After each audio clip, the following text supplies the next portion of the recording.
আপনারা ছাত্রলীগ নিষিদ্ধ করছেন, আপনাদের দাবির মুখে ছাত্রলীগ নিষিদ্ধ হচ্ছে। ছাত্রলীগের নিষিদ্ধ ব্যাপারটা এই জায়গায় যাইতেছে যে কেউ কোনোদিন ছাত্রলীগ করছে, তারপরে এসে সে বিশেষ পরীক্ষা দিয়ে পাশ করছে, ভাইবা দিয়ে সুপারিশপ্রাপ্ত হয়েছে, তারপরও তার চাকরি হবে না বা তাকে চাকরি থেকে চলে যেতে হবে।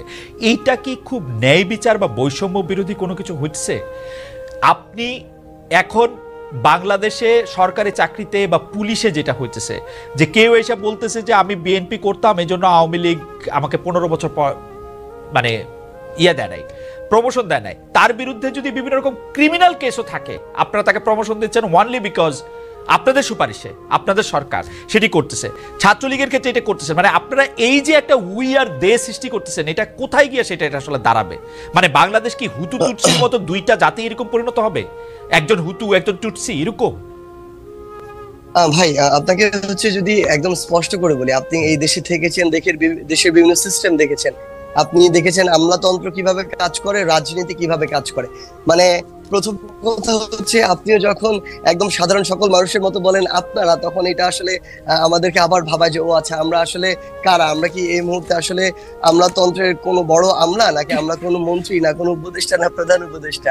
সো এই জায়গা থেকে যদি আপনি এই জায়গা থেকেও বলেন যে আমাদের 3জন প্রতিনিধি সরকারে রয়েছে, সেই জায়গা থেকেও হচ্ছে যে এই সরকারের প্রতিনিধি কিন্তু 20-এর অধিক আসলে সদস্য রয়েছে, সকলে মিলে কাজ করছে প্রথমত। দ্বিতীয়ত, আপনি খুব ভালো করেই জানবেন যে এই জায়গাটিতে আসলে একজন উপদেষ্টা যতটা না এই জায়গাটাতে ইনভলভ হয়, এই জায়গার প্রত্যেকটি জিনিস তার স্বচক্ষে দেখে কাজ করার ওই সুযোগটি রয়েছে, আমলাতন্ত্রে যে মানুষগুলো রয়েছে তাদের কাছে স্টেপ বাই স্টেপ এই যে জিনিসগুলো ডিসিশন মেকিং এ তাদের ওই প্রভাবটি বেশি থাকে। আবার এই বাংলাদেশে আপনি হঠাৎ করে এটা চিন্তাই করতে পারবেন না যে এত বড় একটি অভ্যুত্থান হয়েছে, আর অভ্যুত্থানের পরে সবকিছু ঠিক হয়ে গিয়েছে এবং এখানে রাজনৈতিক যে দলগুলো রয়েছে তাদের এই জায়গাটিতে কোনো প্রভাব নেই। আপনি নিজেই বললেন যে যারা হচ্ছে বিএনপি জামায়াতের এতদিন ধরে তাদের জায়গায় প্রমোশন পায়নি বা অন্যায় করেছে, ওই জায়গা থেকে প্রমোশনটি হয় না, তারা এসে বলছে তারা বঞ্চিত, তাদের সাথে বৈষম্য হয়েছে, তাদের এই প্রমোশনটি চাই। তো তারা এসে প্রথম কোন পরিচয়টা ব্যবহার করছে? রাজনৈতিক পরিচয়টা কিন্তু ব্যবহার করছে। সো আলটিমেটলি সবকিছু যে এই যে যারা ওই সরকারে রয়েছে কিংবা 3জন রয়েছে আমাদের প্রতিনিধি, তারাই ঠিক করে দিচ্ছে, ব্যাপারটি এরকম নয়। দ্বিতীয়ত, যে জিনিসটি আপনি বলেছেন, এইখানে আমি আপনার সাথে একটি জিনিস একদম স্পষ্ট আমার একটি মতামত ব্যক্ত করতে চাই।